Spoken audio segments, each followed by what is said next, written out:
It's not about your first post. It's not about your third post. It's not about your 19th post. It's about posting every day until the content that works, and then you double down on it while still keeping a small percentage for creativity and exploratory, and on and on and on and on. Me and Sid and Pablo are on text last night at 11 o'clock at night debating Saudi Arabia this, Qatar this, non-users this, 36 to 64 that. Like, it's a forever fucking game. I don't give a shit what your first post is. Your first post on social media could be this: hi, I'm Karen.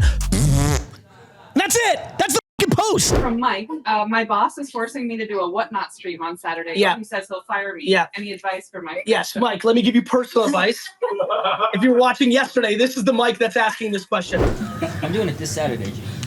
Mike, you really made a fucking huge mistake. No, you will. I'm doing it. No, you have to understand. If you don't do it this Saturday, I'm going to fire you. I'm doing it. No, because you'll be a hypocrite. I'll be a hypocrite. All right? I will do it. No, I understand. Sid, please send me the link Saturday. That's on you now. I will watch you. Okay. Good job, Mike. Yep. Mike, couple things.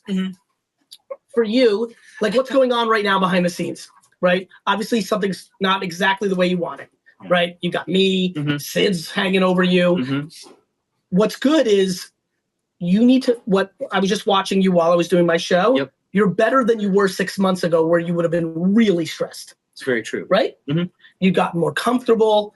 You've contextualized things. Even though I know you wanted everything on the switchboard to be perfect today, as soon as that one thing broke, you were like, fuck, right? And you this and that, but you've kept your composure in a better way than you would have 6 months ago. I'm proud of you.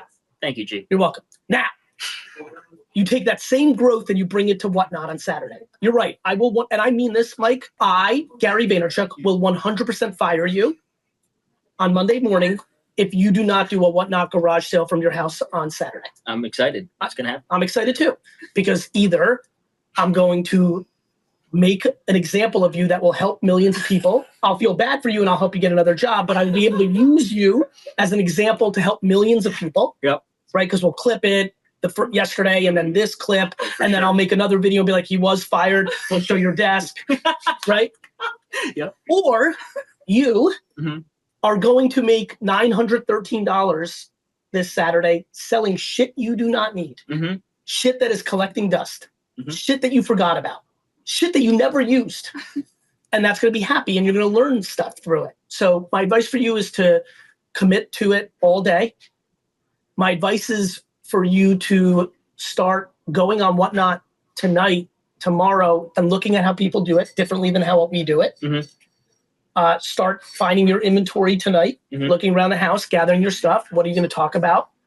And I'm telling you, I said it yesterday, the Andy Anderson to Zachary Zasloff DMing people, and then post on your social and be like, and use me, be like, guys, fucking Gary's making it. Can you please tune in? So you just get a little bit of action. Yep. You know what I mean? For sure. And there you go. I appreciate you. You got it, bro. I am not a fan of judging people's moral compasses unless they do something incredibly egregious. This is something where many people would judge. I struggle to judge. Do I think they should? No, I don't think anybody should do anything. Do I think that they're allowed because they're a human being and trying to get out of debt? They're allowed. If something is legal by the country standards that you work in, that is a data point. Everybody here on this, everybody watching right now has a different moral compass. I think first, it's hard. I love this idea of like, oh, like I'll just do OnlyFans or I'll represent OnlyFans. Like, it's hard. Everything's hard. Everything's hard. So I personally think live social shopping, I'm not bullshitting. What Mike's gonna do this Saturday, I think everybody who's watching me on Whatnot right now who needs money should do a virtual garage sale this Saturday. They should literally go live with 4 people. Remember, they could have 50 people if they text everybody the URL to their show. If they don't know how to set up a show, they can chat GPT it. How do I set up a show on Whatnot to sell stuff around my house? Like, I'm done hearing excuses. Now that you have chat GPT and you have Google, you should never say, I don't know how. And they should work. And so anyway, I want everybody to do their first show on Saturday. 3 months to Whatnot is flooded. Yeah, MJ Designs, everything gets flooded. So if it's in 3 months, start now. And by the way, when it's flooded, whoever's best wins. There are people going viral today on Instagram, YouTube. TikTok, and they're super flooded. I started working for my family's roofing business 6 years ago, and we've had massive growth. Although almost all of our growth has been because of social media videos, trying a new idea is still like pulling teeth with my dad who owns the business. I have a lot of resentment because I'm 37 now and I feel like I'm in too deep to start something new. Should I cut and and move on, or just stay the path and hope one day he finally sees the value? Cut and move on. I live this life. I left at 34. Now, my dad let me do everything. The problem was he let me do everything and I built a huge business and he owned the business and I was getting paid nothing. So my resentment was slightly different. And in hindsight, it was like, I'm so glad I did it. If he's resenting, he should move on. He's not in too deep. You're never in too deep. You're never in too deep on a job. You're never in too deep on a business partnership. You're never in too deep on a business idea. You're never in too deep on a relationship. I love when people are like, am I too deep? What's his name? James. James, you're 37 years old. If God willing, James dies at 87, which I would argue would be too young for someone who's 37 today, given modern medicine, he's living for another 50 years. I'm very upset about this in too deep thing. Everybody's like, I can't. Yesterday, that lady I got pissed at, if you notice her question, she's like, I'd be giving up everything I've done. She's only worked there for 7 years. James, you're 37. You're not in too deep. I talked to, this is real, by the way. I talked to like a family member's friend, an 81-year-old woman over the holidays. She divorced her husband of 60 years. This is real. She divorced her husband of 60 years and she was hyped about her life. And she didn't like, I won't go in deeper, but she didn't think she was in too deep to a 60-year-old marriage being, she was actually 79, 58 years into a marriage at 69 years old. She didn't think she was so deep.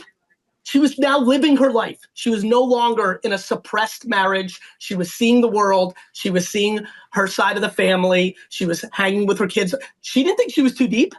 The fuck is too deep?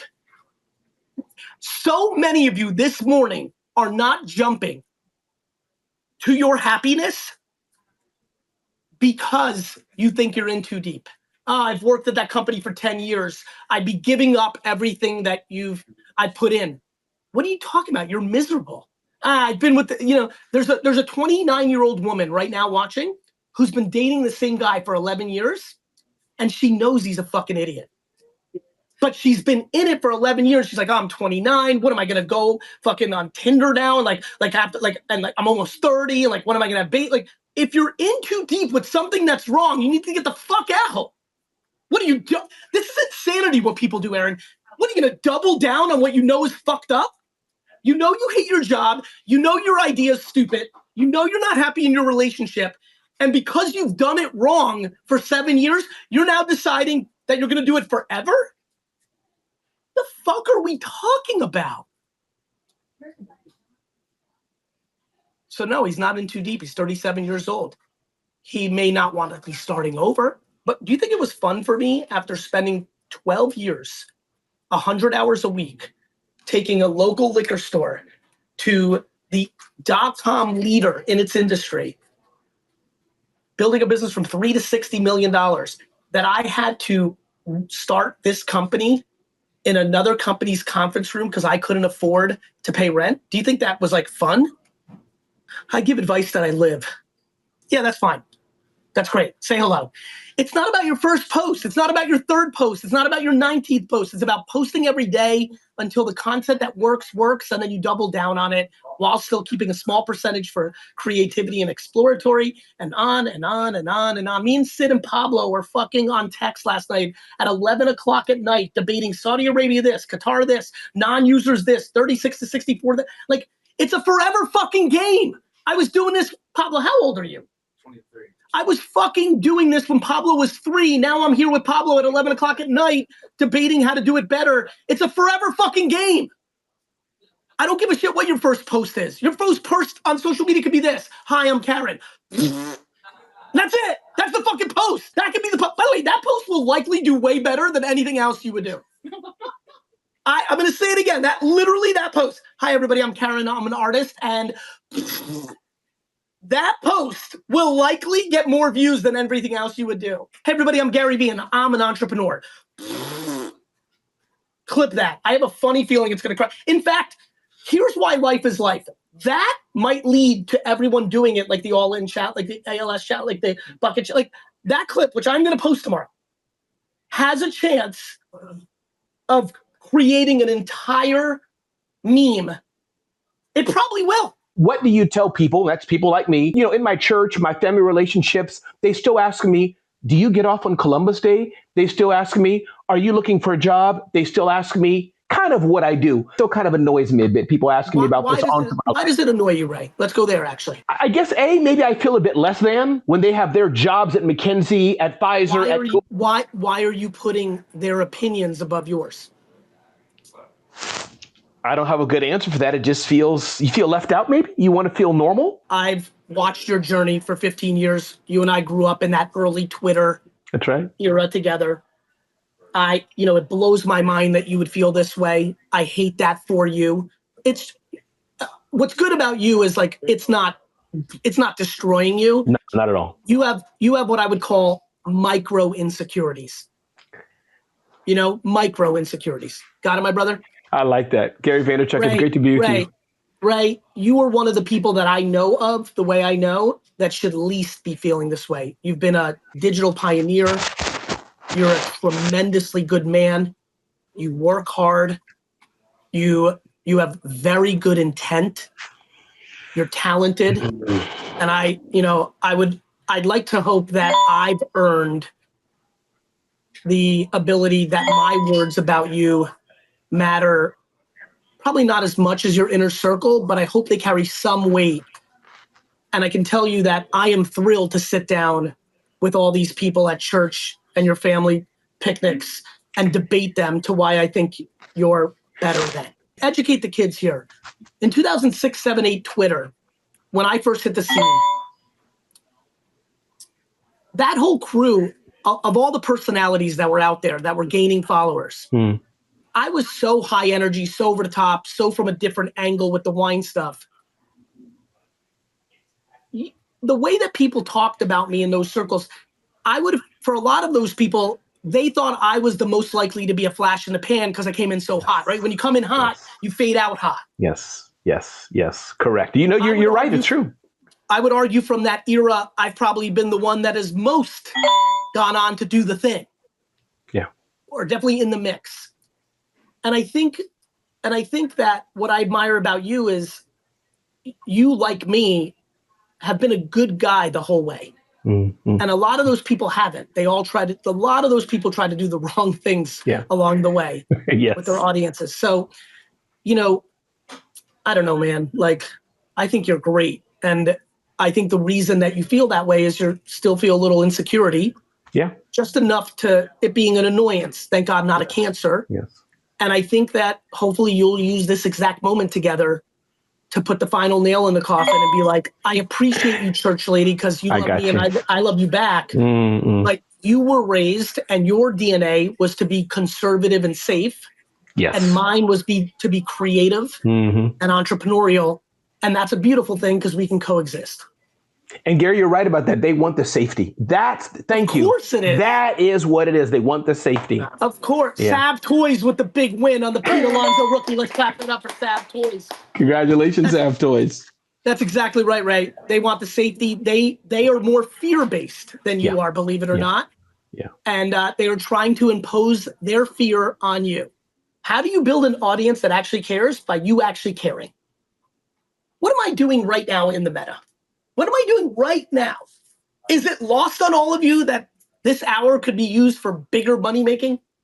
The amount of people right here, right now that are trying to get to 1 million followers who have 613, who don't even reply to the people that leave comments on their posts now and do not reply to every DM they get, which is 3 a week. It blows my mind. Everybody is selfish. Everybody wants it for them. I want followers. I want fame. I want the money. How do you get them to fucking care? By you caring first. Why do you think you love your parents so much when it's healthy? They loved you first. They fucking loved you first. Whoever loves first wins. I started my financial services agency nearly 3 years ago, but growth has been slower than I expected. While I'm committed to pushing forward, frustration is creeping in, and I'm sometimes wondering if I'm missing my window to turn things around. One of my biggest struggles is comparing myself to others who have scaled their businesses much faster. How do I shift my mindset and stay focused on my own journey without getting caught up in external benchmarks? That's a great question. By becoming more disciplined, the fact that he's self-aware and realizes this is happening is huge. He's clearly consuming my content. I pray, I plead, I push, I hope, I stress. I do all those things to get everyone here to stop comparing themselves to others.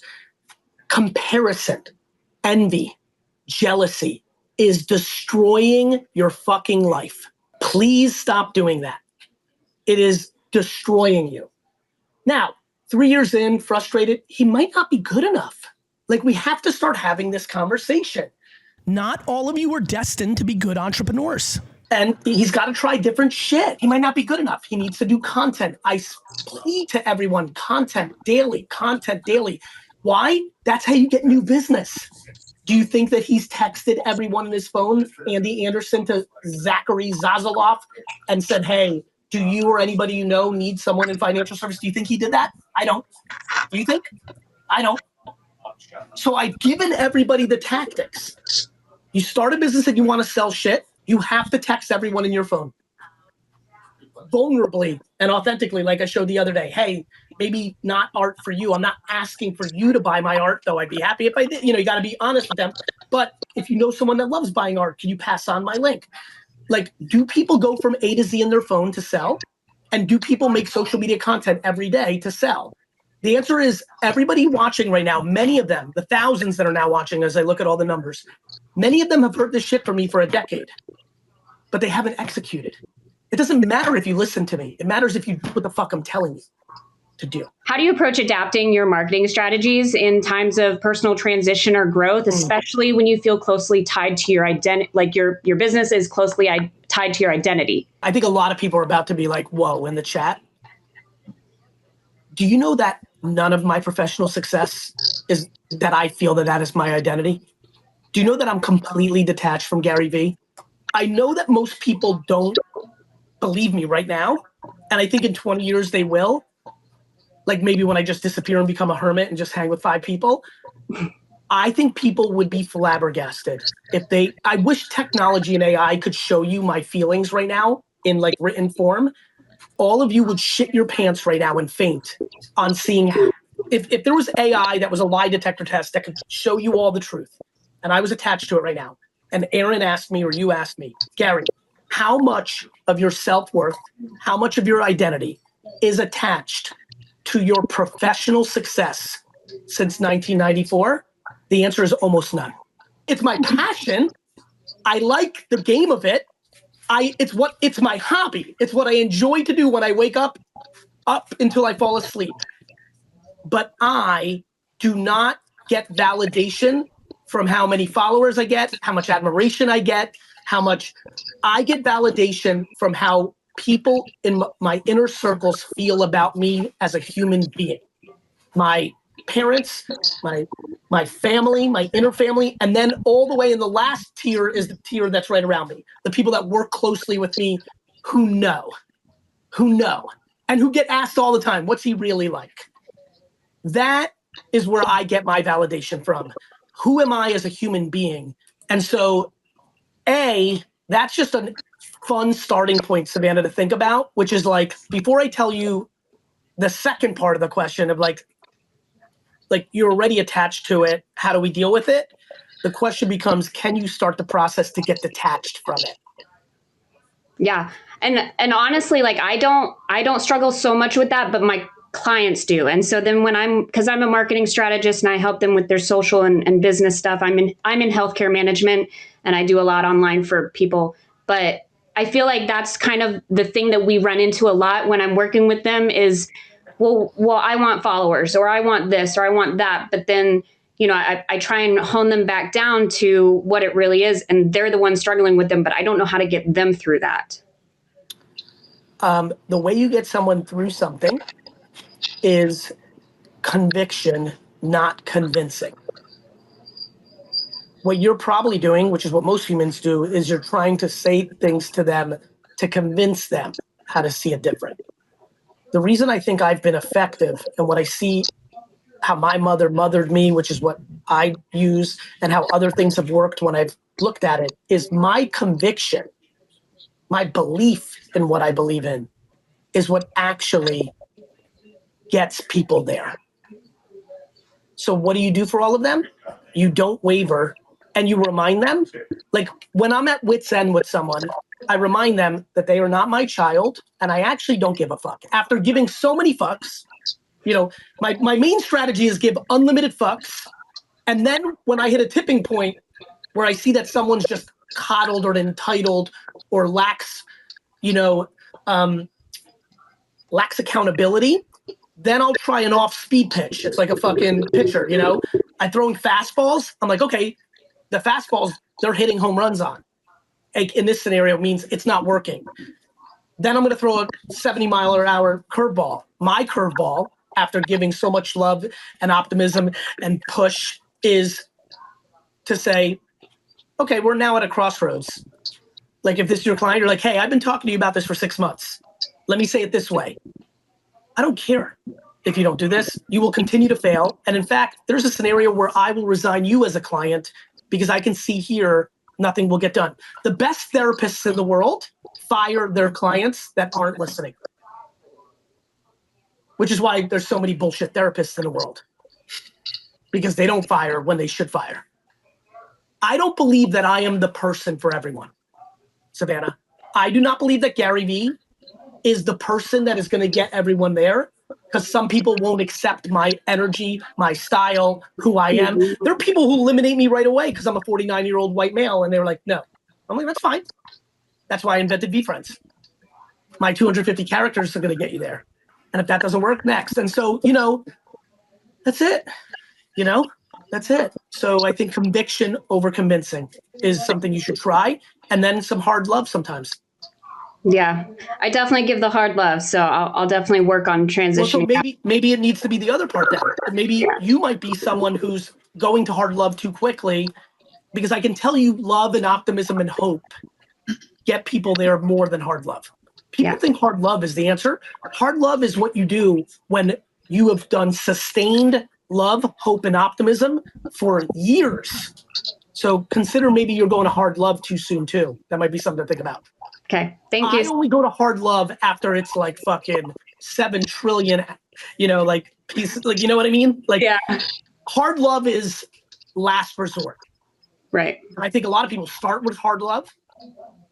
Hope, let this be very clear to everybody. The only thing that gets you out of bad places is not tough love. It is hope. It is optimism. It is positivity. And once you deposit a ton of that into someone, sometimes hard love from the depositor of hope will trigger and activate all that love. But until you put all that love into somebody, hard love isn't going to get it fucking done. It's the size of opportunity I've been praying for, but now that I have it, it feels like I don't have the confidence experience I had in previous roles. What are the most important things I can start doing to become more confident in my current role to crush this opportunity? You should surround yourself with people and content and potentially therapy that is only based on confidence and optimism and positivity. This person is insecure. Imposter syndrome is a word I hate, as you know. It is a modern word that we used to make it feel better to not say the truth. Imposter syndrome is fucking contemporary slang for insecure. Every one of you motherfuckers on here right now who like to throw around imposter syndrome, I need you to get that word out of your fucking mouth, and I need you to say, I am deeply insecure. Period. We've become incredibly good in the last 5 years of coming up with all sorts of new fucking words to make us feel better about our shortcomings. Get imposter syndrome out of your fucking mouth, because it is a Band-Aid to you solving your actual problem, which is you are insecure.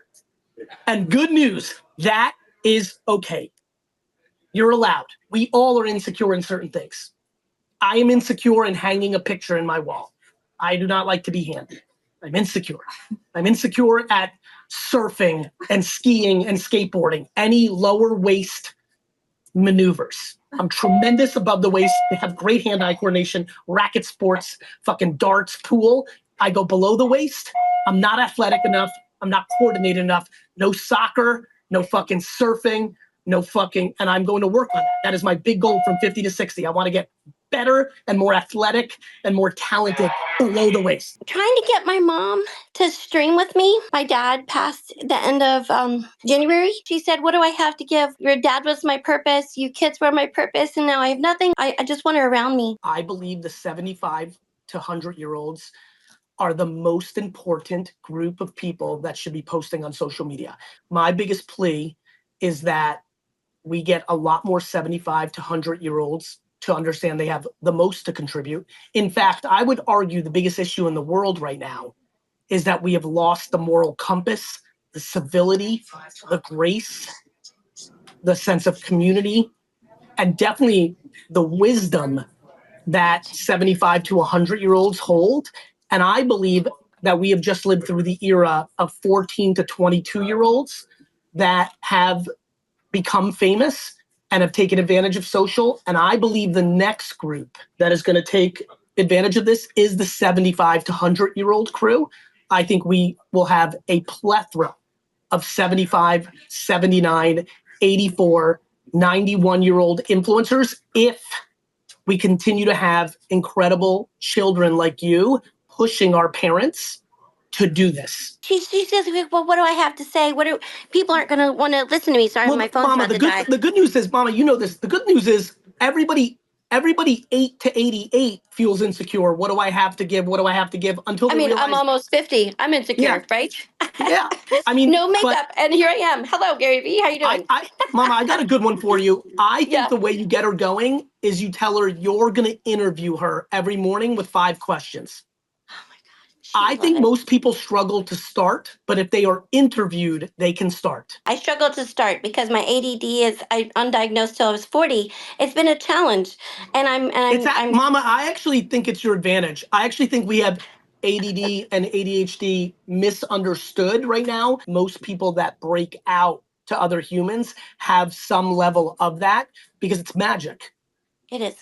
It's Because we see people. I know the struggle, right? I know how hard it is. I couldn't even comprehend what I would have been diagnosed with as a child. They would have. Oh no, you and I we totally would have been. Like totally. I was standing on tables. I was selling in the back of the room. I was interrupting teachers. My friend Ken Scelfo's senior year breakfast took the mic and said, what do you remember about high school? His answer was, I remember the first day of the beginning of the year and in midterms when we would try to figure out, like when we have new classes, that he prayed that I would be in his class because I was good for wasting 7 to 13 minutes of every class through sheer being me. So, oh my God. I think that I sold gum in school, so I get it. Yeah, listen, Mama, you need to tell her you're going to interview her. And let me say something else about moms like your mom. You need to just take full action. If she does not come and move, I think you need to hire kidnappers. I'm not kidding. Oh no, I just send her a ticket. I think strange men should just grab your mom, throw a paper bag over her head, and have her show up to your house. I'm not kidding. I just send her a ticket. I really do. I just tell her, I'm like, Mama, I got your ticket. You're coming this time to this time. I've got a whole room set up. We're gonna go shopping. We have to go thrifting, right, to buy right furniture for her space. And we're just going to. I'm just telling her. That's it. Do life with us. Both can work. You're gonna miss out if you don't do. Ideas is not doing. Pondering is not doing. A vision board is not doing. A list is not doing. I don't give a fuck if she does 10 things or 1 thing. I just need her to do. Got it? If she picks 1, good. If she picks 2, good. I'm building 2 businesses. I'm building VaynerX and VFriends hard right now. Hard. Sometimes I do 1. Wine Library. I'm also building VaynerWatt. I'm also building fucking the VCR restaurant group, Flyfish, Little Maven. If you come to New York, go to Flyfish Club, or actually you can't get in there. You have to be a club member. Go to Little Maven. Everybody Google Little Maven NYC. I expect you to eat there ASAP. People don't do because they're scared, Aaron. They'd rather say I'm working on 5 businesses than failing on 1. Got it? Everybody's not doing because they're scared to fail. You ever watch little kids? Does anybody have kids under 10? Say 10 in the chat right now. And Adrian, put up the cartoon. Your two daughters. I don't know if you've noticed. Does one of them not want to play certain games and shies away from it? Because this has been very big in my kids' journey, my siblings' journey, and my nephews and nieces and cousins' journey. There are people, watch carefully. They will say they don't want to play. They're insecure. And we need to attack that now. If you have a child who shies away from playing Monopoly, who shies away from playing Song, if your child does not want to play a game, it means they're scared to lose. It is one of the most important things to attack. It's something a lot of people right now don't understand. I'm so glad somebody just said my son never wants to play. People don't get it. I'm telling you right now, if it is competition, if there's a winner and a loser, pay attention if your kid does not want to play. It means they're scared. You must address it. How do you address it? How do you address it? You force them to play. You fucking force them. They're going to cry. But once they learn it's not so scary to lose, you address it by suffocating. We must put these kids in tougher positions. When you know what most parents are doing now? When they see it, if they even recognize it, they're like, oh, that's okay, Susan. It doesn't matter anyway. What the fuck are you talking about? It matters the most. Winning and losing is life. The fuck do you think's going on out here? Winning and losing is the only thing. Literally, parents have said it doesn't matter. It's the actual reverse. It's the only thing. But here's the key that everybody got mixed up. Losing in something doesn't mean you're a loser. It means you understand merit. It means you understand real life. It means you understand consequences and merit and talent and circumstance. This is why we have so much anxiety, depression, and suicide. We have taught people that winning and losing doesn't matter, which creates indifference and becomes entitlement and becomes blame. All these wonderful moms and dads who are trying to make it so sweet for their kids are about to get shit on by these kids in their 20s for saying, Mom and Dad, you fucked me up. Do you know how devastating that is for an entire generation of parents who tried to make it nice? Parents, winning and losing is the only thing. Guys, if you want this shirt, it's not out. You can't get it anywhere. It's only here on my back. Extra large, but I'm a small dude. I'm 5'6". We got 4 seconds left, guys. We're at 165 right now. I'm actually kind of losing my mind actively. Jaya! Oh my God, Jaya, what a fucking legend.